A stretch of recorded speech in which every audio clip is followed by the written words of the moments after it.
ሰላም ጤና ይስጥልን። የገን ዜና መረጃዎችን እንሆ። በ26ኛው ቀን ዘመቻ አንድነት ውሎ በጎጃም ግንባር ታላላቅ ድሎች ተገኝተዋል። ሁለተኛ ተፈራ ዳምጤ ክፍለ ጦር የክፍለ ጦሩ አካል የሆኑት አምስቱ ብርጌዶች አንዳንድ ሻምበል በመወጣጣት ማለትም ደጋዳሞት ብርጌድ፣ ዮሐንስ አለማየሁ ብርጌድ፣ መብረቁ ተፈራ ብርጌድ፣ መዝገበ ጮቄ ሰዴ ብርጌድ፣ መዝገበ ዋለልኝ ዋብር ብርጌድ አምስት ሻምበል በጋራ በመሆን ድጎጽዮን ከተማ ላይ ያለውን ጠላት ከበባ በመፈጸም መውጫ መግቢያ በማሳጣት ሶስት ከፍተኛ ምሽጎችን በመስበር በጠላት ላይ ከፍተኛ ኪሳራ ደርሶበታል። አውደ ውጊያውም በአንድ ድጎ ደብረ ዘይት ግንባር፣ ሁለት ቢቡኝ ጨመቆት ግንባር፣ ሶስት ቢቡኝ ቴክኒክና ሙያ ኮሌጅ ግንባር፣ አራት ቢቡኝ ሚካኤል ግንባር የተደረገ ሲሆን ጠቅላላ በደብረ ዘይት አቅጣጫ 49 ክላሽ፣ አንድ ብሬን፣ ሁለት ስናይፐር፣ አንድ አብራራው፣ ሶስት የመከላከያ አባላት ሻለቃ መሪውን ጨምሮ ሲማረኩ 45 መከላከያ፣ 6 ሚሊሻና ፖሊስ ወደ ሞት ተሸኝቷል። በጨመቆትና ቴክኒክ አቅጣጫ በነበረው ውጊያ 30 የአብይ አህመድ መከላከያና ሚሊሻ አባላት ሲደመሰሱ ሀብታሙ መሐሪና ቢያድግ ተመስገን ሚሊሻ በምክትል ኢንስፔክተር ማዕረግ አንድ ፖሊስ በህይወት ቢያዙም ወዲያውኑ አሸልበዋል። በቢቡኝ ሚካኤል አቅጣጫ 10 የአብይ አህመድ መከላከያና 2 ሚሊሻ ተደምስሷል። በድምሩ 96 የጠላት ኃይል የተደመሰሰ ሲሆን 25 የተማረከ፣ 49 ክላሽ፣ 2 ስናይፐር፣ አንድ ብሬን፣ አንድ አብራራውና ያልተቆጠረ ተተኳሽ ተማርኳል። ብዛት ያለው የጁላ ሰራዊትም ቁስለኛ ሆኗል።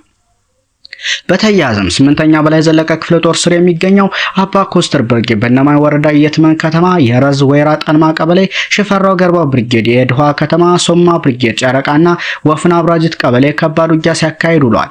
አባ ኮስተር ብርጌድ በእነማይ ወረዳ የረዝ አዲስ ዓለም መገንጠያ አካባቢ በዘሪሁን 13 ፈንጅ በጠላት ኃይል ላይ ታርጌት በማድረግ በርካታ የጠላት ኃይል ሙትና ቁስለኛ አድርጓል። ከብቸና ከተማ የተነሳው የጠላት ኃይል ዙ 23 በመያዝ የተንቀሳቀሰ ቢሆንም በዘሪሁን 13 ፈንጅ አማካኝነት በጀግኖቹ የአባ ኮስተር ልጆች ቀምሶ ወደ ቢቸና ተመልሰዋል።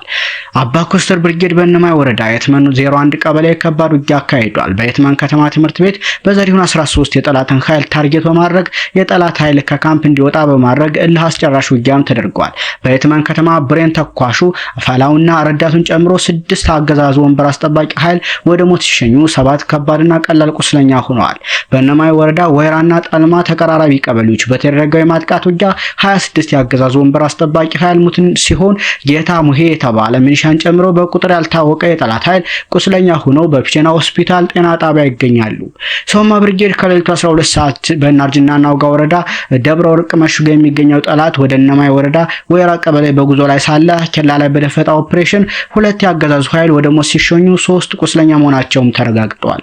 ሽፈራው ገርባው ብርጌድ በሸበል በረንታ ወረዳ የድኋ ከተማ ከጠዋቱ 12 ሰዓት በመግባት አዲስ ተመራቂ ፋኖ አባላትን በመያዝ ከባድ ውጊያ አካሂደዋል። በውጊያው 6 ያገዛዙ መከላከያ ሰራዊት፣ 2 ኮተ እርጀም ሚሊሻ፣ 1 ፖሊስ እስከ ወዲያኛው ወደ ሞት ተሸኝተዋል። በዚህ አውደ ውጊያ 15 ያገዛዙ ወንበር አስጠባቂ ኃይል ከባድና ቀላል ቁስለኛም ሆነዋል። በተጨማሪም በሸበል በረንታ ወረዳ የድኋና አካባቢው 4 ንጹሃን 7 ዓመት ልጅ ጨምሮ ረሽነዋል። 2 የቀንድ ከብትም ዘርፈዋል።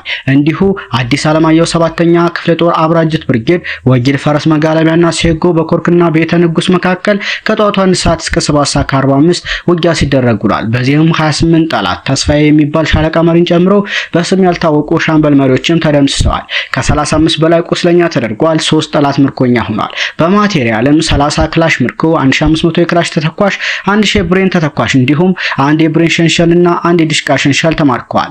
ይህ በእንዲህ እንዳለ ያለቃውን ዘመነ ካሴ ትዕዛዝ ስቦ መመታትና ስቦ ማስገዳትን የዕለቱ ተግባር ያደረገው የአማራ ፋኖ በጎጃም በዛሬው ዕለት ብቻ 6 ያገዛዙ ጉምቱ ሚሊሻዎች ከነሙሉ ትጥቃቸው ከደብረ ማርቆስ ከተማ በመውጣት የጎዛመኑን በረኛ ጅብላ ሞተራ ብርጌድን የተቀላቀሉ ሲሆን 2 ያገዛዙ ሰራዊት አባላት ከነሙሉ ትጥቃቸው ከስናን ረብ ገበያ በመውጣት የቦቅላ አባይ ብርጌድን መቀላቀላቸውም ታውቋል።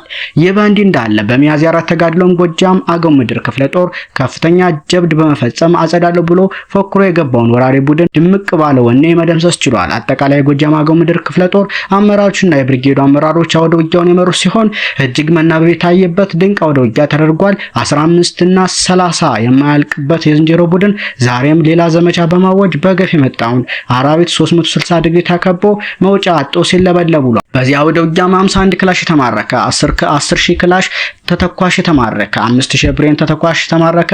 1,500 ዲሽቃ ተተኳሽ፣ 80 ዙፋን ጠባቂ ላይ መልስ ተሸኝቶ ወድቆ ሲቆር ብዛት ያለው የጁላ ሰራዊት ቁስለኛ ሆኗል። በዚህ ከባድ ትንቅንቅ አውደ ውጊያዎች ጨምሮ ብዙ አባላት ተደምስሰዋል። በዚህ የተበሳጨው ጠላት ኃይል 2 ሰላማዊ ወጣቶችን አፍነው የወሰዱ ሲሆን በአካባቢው የሚገኙ ሀገር ሽማግሌዎች ልጆቹን ለማስለቀቅ የሄዱ ሲሆን ጠላት ለአማራ ያለውን ጥላቻ በማሳየት ሽማግሌዎችን በአሰቃቂ ሁኔታ በሳንጃ ቆራርጦ ገሏቸዋል። ጎጃም አገው ምድር ክፍለ ጦር አስደናቂ መናበብ በማድረግ የጠላትን ጉሩምቦ እያነቀ ምርኮ የማይሰለቸው ክፍለ ጦር ሆኖ ቀጥሏል ሲል የአማራ ፋኖ ጎጃም አገው ምድር ክፍለ ጦር የህዝብ ግንኙነት ኃላፊ ፋኖ ይበልጣል የእውነቱ ገልጿል። ይህ በእንዲህ እንዳለ የአማራ ፋኖ በጎጃም ምክትል ሰብሳቢና ወታደራዊ አዛዥ አርበኛ ዝናብ ልንገረውና በአማራ ፋኖ በጎጃም ምክትል አደረጃጀት ኃላፊው አርበኛ ስለሺ ከበደ ከባለቅኔው አሸራ ህዝብ ጋር እጅግ የሚያስደስት ህዝባዊ ውይይትም አድርገዋል።